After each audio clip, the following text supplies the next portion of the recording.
کہ ایک شہزادہ تھا جس کا نام ارجن تھا۔ وہ ایک بہادر اور نیک دل شہزادہ تھا۔ ایک دن اس نے ایک شہزادی کو دیکھا جس کا نام صوفیہ تھا۔ وہ ایک خوبصورت اور ذہین شہزادی تھی۔ ارجن نے صوفیہ کو دیکھتے ہی پیار کر لیا، لیکن صوفیہ نے ارجن کو کہا کہ وہ اسے پیار کرنے سے پہلے اسے ایک امتحان دینا ہوگا۔ صوفیہ نے ارجن کو کہا کہ وہ ایک ایسی چیز لائے جو دنیا میں کسی کے پاس نہیں ہے۔ ارجن نے کہا کہ وہ یہ کر سکتا ہے۔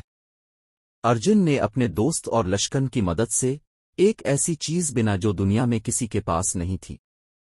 اس چیز کا نام تھا آنسوؤں کا موتی۔ لیکن صوفیہ نے ارجن کو کہا کہ وہ یہ موتی لے کر آئے، لیکن اس کے ساتھ ایک اور چیز بھی لائے، خوشیوں کا شہر۔